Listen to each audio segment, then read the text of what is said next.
Artificial intelligence is changing everything. But there is one question almost nobody is asking.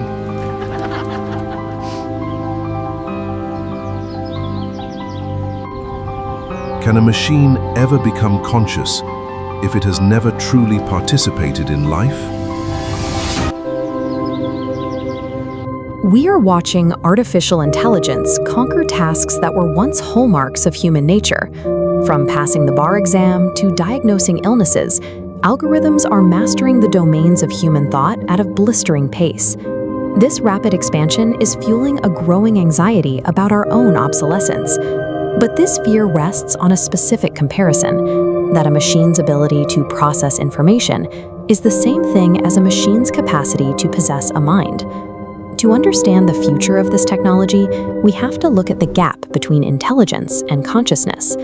If these two traits can exist independently of one another, then the future of AI looks very different than the takeover scenarios we often imagine. The panic we feel suggests we need a more specific investigation into what it is about our own nature that we think cannot be coded. In our own history, intelligence and consciousness evolved together. Every smart creature we've ever known, from crows and dogs to our own neighbors, is also a conscious creature. Because these traits have always been bundled in living things, we instinctively project our own psychology onto machines. We see an intelligent output and assume an inner light has been switched on. We can break this illusion by separating the mind into two parallel lanes.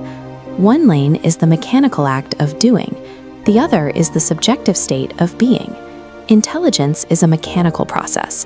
It is the functional ability to ingest data, recognize patterns, and solve problems to reach an accurate output. Modern AI systems demonstrate a staggering mastery over this functional domain.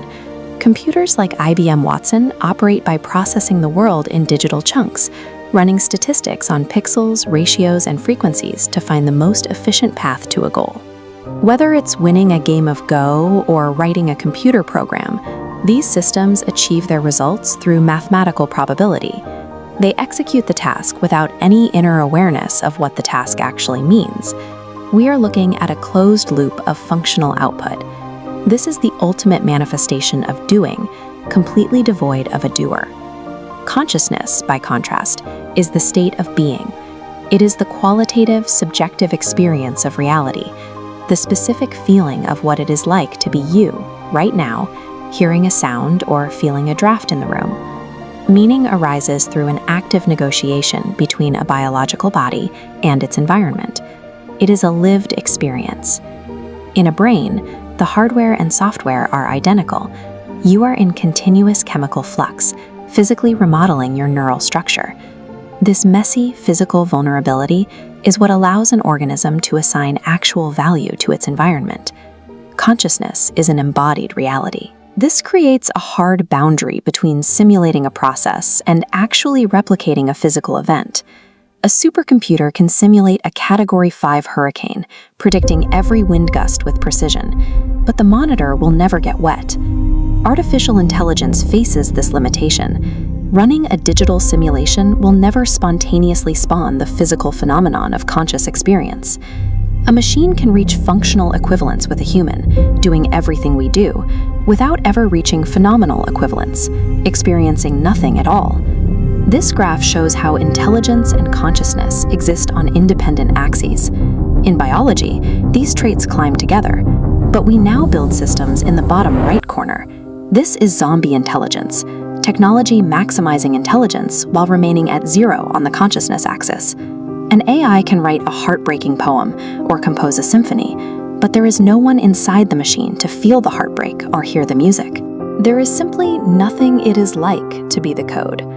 Our future will be increasingly populated by systems that are highly capable, yet entirely hollow. For decades, we have measured human worth by our ability to process data and perform logic, but machines have now won that race. This forces us to reevaluate our true asset, our subjective consciousness. Our value lies in our ability to feel, to suffer, and to witness the world through an inner experience that a simulation cannot replicate.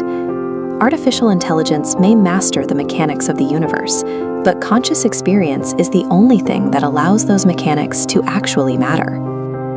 When machines speak with human fluency, it is tempting to believe a mind is waking up inside the data. But a framework in neuroscience known as integrated information theory suggests something entirely different about the nature of experience.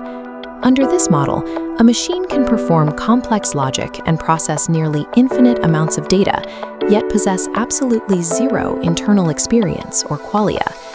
This stands in contrast to biological naturalism, where the physical, organic structure of the brain correlates directly with subjective, phenomenal experience. This reveals a deep contradiction in artificial intelligence. It is a system designed to do everything, while on the inside, it feels nothing. If consciousness cannot be generated simply by adding more computational power to a network, we are left to ask what its actual source is. To solve this modern technological paradox, cutting-edge researchers are increasingly finding themselves validating frameworks laid out by spiritual philosophies thousands of years ago. Treating awareness as an accidental byproduct of complex math is a dead end. To find the source of experience, we have to look beyond computation and into the physics of life itself. Between 800 and 300 BCE, the texts of the Hindu Upanishads proposed that pure consciousness was the foundational fabric of existence. Similarly, the Buddhist concept of samsara views physical matter not as the creator of the mind, but merely as the interface that consciousness uses to communicate.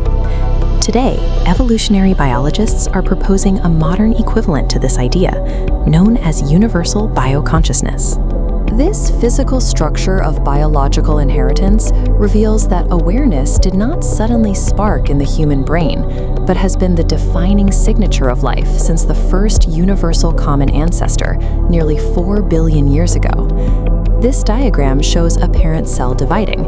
Here, organisms engage in biosemiotics, interpreting meaning from their environment to survive. As this division expands into an ancestral tree, it implies consciousness requires a continuous biological lineage, handed down through matter over billions of years. An artificial network, assembled from scratch in a laboratory out of silicon and copper, has no such history. Because it lacks this ancestral chain of biological meaning-making, a machine remains physically severed from the lineage of consciousness. Transitioning from cellular biology to the fundamental laws of physics, as seen alongside these complex theoretical equations, we have to ask how the universe itself accommodates this unbroken chain of awareness. The theory of biocentrism argues that the universe appears fine-tuned for living things, because life itself generates the spatio-temporal logic of reality. Building on this, the orchestrated objective reduction theory proposes that subatomic structures inside our brain neurons exist in a state of quantum superposition, linking the brain directly to the foundational geometry of the cosmos. Here, the brain is not a standalone computer manufacturing a mind out of nothing, but rather an antenna processing a pervasive field of data. As this filters through the biological terminal, universal awareness translates into the specific, organized outputs of subjective human experience. This quantum mechanical model aligns with ancient traditions, which have long described the human mind as a vessel for universal awareness. The physical tissue does not generate the mind. Rather, matter is the vehicle that consciousness utilizes to navigate physical reality. Modern quantum biology is effectively providing a scientific framework for our oldest philosophical insights. We do not possess a consciousness, but rather we are consciousness utilizing a physical body. Looking back at mid-century science fiction authors who popularized the belief that we could easily build machines to replicate the human soul, we can reevaluate our current anxieties about artificial intelligence. If true experience is indeed tied to an unbroken biological lineage and a specific quantum architecture, a silicon machine is functionally incapable of crossing the threshold into awareness. An algorithm may perfectly simulate human syntax, but it will forever remain a dead terminal, devoid of biological semantics. This realization shifts our focus away from the capabilities of machines and points it back toward the implications for our own existence. The universe is not a dead mechanical void. It is a unified structure, where deep space and biological cells share a single living logic. Because consciousness defines the logic of space and time, subjective experience is not a waste product of brain chemistry, but an event that participates in the physical structure of the universe. We are not isolated biological machines that just happen to learn how to think. We are the cosmos itself, equipped with a biological interface, participating in its own beautiful and continuous unfolding.